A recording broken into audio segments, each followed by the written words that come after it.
আসসালামু আলাইকুম সবাইকে। আশা করি ভালো আছেন। আজকে আমাদের টপিক হচ্ছে নিউমেরিক ডাটা টাইপস। অর্থাৎ এর আগের ভিডিওতে আমরা ডাটা টাইপস কত প্রকার ও কি কি যদিও এই পিকচারের মাধ্যমে বুঝিয়েছিলাম, তো আপনারা যদি না দেখে থাকেন অবশ্যই দেখে নেবেন। আজকের যে টপিক সেটা হচ্ছে নিউমেরিক ডাটা টাইপস।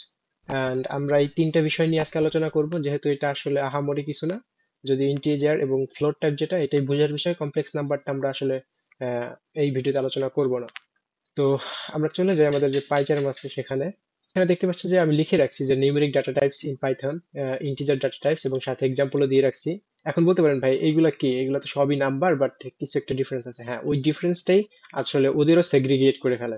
আমি এখন তিনটা লাইন কথা বলবো, যে তিনটা লাইনই আপনাকে আসলে ইন্টিজার কি, ফ্লোট কি এবং কমপ্লেক্স কি সেটা আপনাকে ওভারঅল একটা ধারণা দিবে।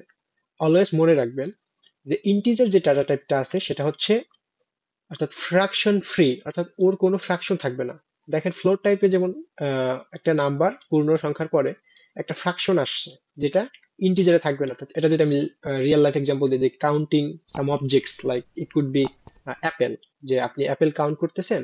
তো এখানে তো কোনো ফ্রাকশন থাকবে না যে 14.5 অ্যাপেল, এরকম থাকবে না, তাই না? তো আপনি কোনো অবজেক্ট, অর্থাৎ যে অবজেক্ট গোনার ক্ষেত্রে আপনি ফ্রাকশন আনতে পারবেন না, সেগুলাকে আপনি ইন্টিজার সংখ্যা দ্বারা প্রকাশ করতে পারেন। এখন আসি হচ্ছে ফ্লোট টাইপস ডাটা, যেটাতে ফ্রাকশন থাকে।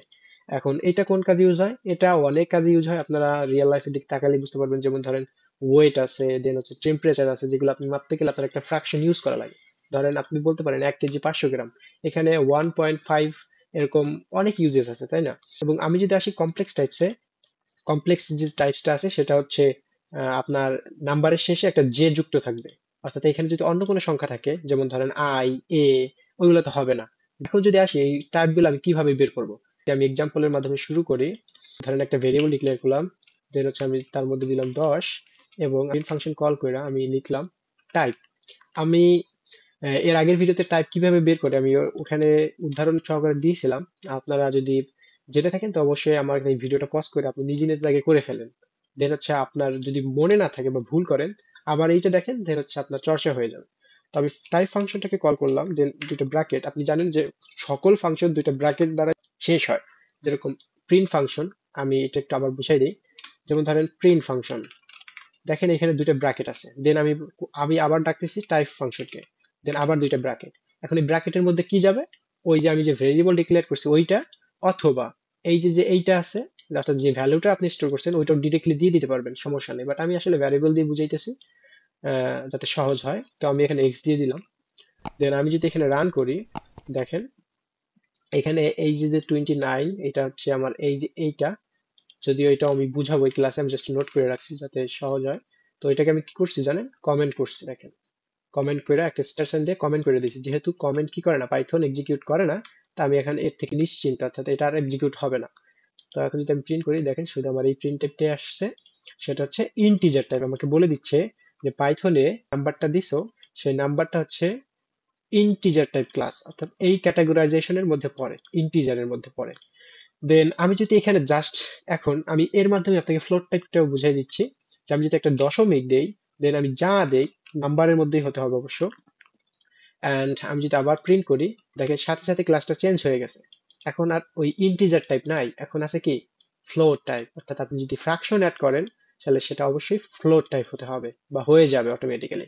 এখন এই এক্সাম্পলটাই আমি যদি এইভাবে দিতে পারি, আপনি যদি চান যে আমি ভেরিয়েবল ডিক্লেয়ার করবো না, আমি জাস্ট প্রিন্ট ফাংশনের মধ্যে সব দিয়ে দেবো, হ্যাঁ হবে। আপনি যদি এইভাবে দেন যে প্রিন্ট টাইপ, দেন আপনি জাস্ট নাম্বারটা দিয়ে দেবেন, সেম নাম্বারটা যদি দেন, অথবা এটা ডিপেন্ড করে, আপনি যদি সেম নাম্বারটা দেন সমস্যা নেই। দেন আমি যদি রান করি, দেখেন এখানে এইভাবেও হয়েছে। অর্থাৎ আমি ভেরিয়েবল দিয়ে এটা আমি ডিরেক্ট নাম্বারটাই দিয়ে দিছি, সেটাও কি করছে, প্রিন্ট দেখাইছে। তো এটাই ছিল মেনলি আসলে ফ্লোট টাইপ এবং ইন্টিজার টাইপ। আপনি যদি মনে হয় আমি অনেক দ্রুত যাচ্ছি, কোনো সমস্যা নেই। আপনি একবার দেখার পর আপনি সকল নোট করে ফেলেন, দেন আপনি নোটটা পইরা দেন ভিডিওটা আবার দেখেন যে আপনার বোঝার কোনো সমস্যা আছে কিনা। একটা কথা আমি বারবার যদি বলি, সেক্ষেত্রে কি হয়, ভিডিওটা অনেক বড় হয়ে যায়। তো সেক্ষেত্রে আমি বলবো যে আপনি ফার্স্ট টাইম দেখাতে, আমি জানি আসলে যদি শুরু হন, একেবারে বিগিনার হন, আপনি আপনার মনে হবে যে ভিডিওটা অনেক ফাস্ট যাইতেছে, বাট আপনি কি করবেন, ফার্স্ট টাইম দেখার পর আপনি হয়তো 50% অথবা 40% বুঝতে পারবেন, বাট দুই একবার দেখলে আপনার এই জিনিসগুলো ক্লিয়ার হয়ে যাবে। এখন আসে অন্য একটা টপিকে, সেটা হচ্ছে আরেকটা রিপ্রেজেন্টেশন আছে। যেরকম ধরেন এক্স, আমি ভ্যালু দিয়ে দিলাম 10, এটাকে আমি প্রিন্ট করলাম, সরি, প্রিন্ট করার পর আমি টাইপ ফাংশনকে কল করলাম অ্যান্ড দেন এগেইন আমি কি করলাম, আহ, এই এক্স ভেরিয়েবলটাকে আমি এই টাইপ ফাংশনের মধ্যে দিয়ে দিলাম, এন্ড দেন আমি বললাম যে আমার এই যে যে 10 আছে এটা আসলে কি ইন্টিজার নাকি স্ট্রিং। আমি আশা করি আপনারা যারা আমার ভিউয়ার্স আছেন তারা জানেন যে আসলে এটা কি হতে যাচ্ছে বা কোন ক্লাসের মধ্যে পড়বে। হ্যাঁ, আপনি ঠিকই ভেবেছেন, এটা অবশ্যই স্ট্রিং এর মধ্যে পড়বে যেহেতু এটা কোটেশন মার্কের মধ্যে আছে। এখন বলতে পারেন ভাইয়া এটা তো নাম্বার, এটাকে কি বলা হয়? আমি কমেন্টের মাধ্যমে এখানে লিখে দিই আসলে এটাকে কি বলা হয়। এইটাকে বলা হয়, কি বলা হয়, এটাকে বলা হয় স্ট্রিং রিপ্রেজেন্টেশন অফ নাম্বারস, অর্থাৎ নাম্বারকে আপনি স্ট্রিং রূপে রিপ্রেজেন্ট করছেন, এতটুকুই। দেন হচ্ছে আসি আমরা টাইপ কনভার্সনে। টাইপ কনভার্সন এটা একটা ভিন্ন টপিক যেটা খুবই গুরুত্বপূর্ণ একটা বিষয় পাইথন, এটা আপনার অহরহ লাগবে। কমেন্টের মাধ্যমে লিখে দিই টাইপ কনভার্সন। টাইপ কনভার্সন এটা কি? টাইপ কনভার্সন হচ্ছে আপনি একটা ডাটা টাইপ থেকে অন্য একটা ডাটা টাইপে রূপান্তর করবেন। যেমন ধরেন আপনার কাছে আছে ফ্লোট টাইপ, আপনি সেটাকে নেবেন ইন্টিজারে, অথবা আপনার কাছে আছে ইন্টিজার আপনি নেবেন ফ্লোটে। এটা কিভাবে হবে? ধরেন আপনি একটা ভেরিয়েবল এক্স নিছেন, অথবা আপনার নামও দিয়ে দিতে পারেন কামাল, দেন আমি একটা নাম্বার দিয়ে দিলাম, ধরেন কত, 123। এখন আপনি চাচ্ছি যে এইটাকে আমি ফ্লোট টাইপে নিব, এটা তো অবশ্যই কি, এটা একটা ইন্টিজার। আমি কমেন্টের পাশে লিখে দিলাম ইন্টিজার টাইপ। এখন আমি করলাম, কি প্রিন্ট মাধ্যমে, বা ধরেন আমি এটা দুই তিন ভাবে করা যায়, বাট আমি সহজভাবে দেখাচ্ছি যেন আপনাদের আসলে ঝামেলা না হয়। আমি আর একটা ভেরিয়েবল আইনে এখানে ঝামেলা করতে চাচ্ছি না। তো আমি প্রিন্ট ফাংশনের মধ্যে ডাইরেক্ট কল করে দিব। দেন আমি দিব টাইপ, জানবো না, আমি জানবো অন্য একটা, আমি জানবো এবার টাইপ কনভার্সন। আমি টাইপ জানতে চাই না, আমি তো জানি এটা ইন্টিজার, তাই না? তো আমি কি করব, আমি হচ্ছে কনভার্সন করব, অর্থাৎ কনভার্স করে ইন্টিজার থেকে আমি ফ্লোটে নিব। তো আমি এর জন্য কি করব, আমি ফ্লোট নামে একটা ফাংশন আছে, নাম হচ্ছে ফ্লোট, দেন আমি দুইটা ব্র্যাকেট দিব, এন্ড যে আমার কামাল ভেরিয়েবলটা আছে সেটাকে আমি পুট করে দিব।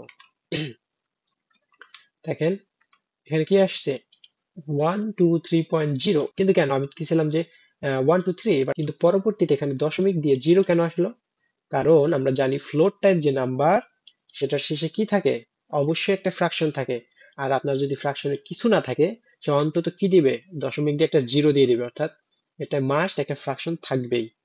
তো এই একটা এক্সাম্পলে আমার মনে হয় যে সব বোঝা উচিত। আমি যদি ধরেন এখানে স্ট্রিংও দিয়ে দিই, আহ ধরেন স্ট্রিংও দিয়ে দিই, অর্থাৎ এটা কিন্তু এখন ইন্টিজার না। এটা কি এখন আমরা ইন্টিজার বলতে পারবো? অবশ্যই না, এটা আছে স্ট্রিং, যেটা আমরা আগে জানি, তাই না? তো এবং এটা কিন্তু আমরা জানি যে এটা হচ্ছে স্ট্রিং রিপ্রেজেন্টেশন অফ নাম্বার, অর্থাৎ আমরা জাস্ট নাম্বারটাকে স্ট্রিং এর রূপে লিখছি, এতটুকু। দেন দেখেন এগেইন সেম আউটপুট, অর্থাৎ আপনি স্ট্রিং এ কনভার্ট করার পরও আপনি যদি ফ্লোটে নিয়ে আসেন, ওটাকে জাস্ট ও ফ্লোট টাইপই রিপ্রেজেন্ট করবে। এখন বলতে পারেন ভাই আমি কি ধরেন কোনো নাম, অর্থাৎ দিলাম আমি অ্যাপেল, বা এইটা কি ফ্লোট টাইপে কনভার্ট করতে পারবে? আপনার কি মনে হয় এটা কি করতে পারবে? আর যদি করতেও পারে, আপনার কি মনে হয় যে আসলে কি রিপ্রেজেন্ট করবে, অ্যাপেল পয়েন্ট জিরো এরকম কিছু? না ভাই, আমরা সুন্দরভাবে একটা এরর খাবো, যে ভ্যালু এরর। দেখেন এখানে কি লিখছে, value error could not convert string two float type, অর্থাৎ বলতেছে যে আমি পারবো না কনভার্ট করতে স্ট্রিং থেকে ফ্লোটে। কিন্তু আমরা একটু আগেই দেখছি এখানে আমি কি দিছিলাম, একটা স্ট্রিং নাম্বার দিছিলাম, ওইটাকে ঠিকই সে কনভার্ট করছে।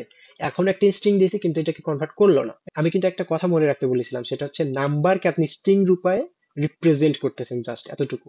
কিন্তু এটা তো নাম্বার না, এটা তো ডিরেক্ট লেটার্স, তাই এটা কি করবে না, ফ্লোট টাইপ অথবা ইন্টিজার আপনার ফ্লোট টাইপ অথবা ইন্টিজার টাইপে কনভার্ট করতে পারবে না, অর্থাৎ এটার লেটার সেট কোনো কনভার্সন হবে না।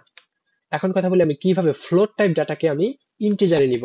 এখন ধরেন আমার কাছে এগেইন একটা ভেরিয়েবল আছে float, আমি দুই তিনটা নাম্বার দিয়ে দিলাম, অ্যান্ড এগেইন আমি যদি প্রিন্ট করি, এখন আমি কি বলছিলাম যে আমি এটা হলো আমার ফ্লোট টাইপ ডাটা, আমি নিব কিসে, ইন্টিজারে। তো আমি কি করব, যেরকম এর আগে আমি ফ্লোট ফাংশনকে কল করছিলাম, এখন আমি কল করব ইন্ট ফাংশনকে, এটা একটু সংক্ষিপ্ত রূপ। ফাংশনটা দেওয়ার পর আমি যে ভ্যারিয়েবলটা আছে সেটা পুট করে দিব। এখন দেখেন আমি যদি প্রিন্ট করি, দেখতে পাচ্ছেন যে আমার যে ফ্র্যাকশনের যে পোর্শনটা সেটা কিন্তু এখানে নাই, আছে। এখানে আমার জাস্ট 1 2 2 3 3 দিছে, অর্থাৎ ফ্র্যাকশনের যে 2 3 2 3 এটা কিন্তু এখানে নাই। এটা কই গেছে, যেটা আমি ইন্টিজারে কনভার্ট করছি ও এতটুকুকে, এত দশমিক সহকারে এর পরের পোর্শনটাকে কাইটা বাদ দিয়ে আমাকে জাস্ট যে সলিড নাম্বার সেটাই আমাকে আউটপুট দিছে। ঠিক আছে, এতটুকুই। এখন আমি যদি লিখি syntax, what is the syntax, সিনট্যাক্সটা হলো, আমি এক্স দিলাম, এই এক্সটাকে আমি এখন এক্সপ্লেন করব, দেন হচ্ছে বেজ। এখন বলতে পারেন ভাই এটা কি?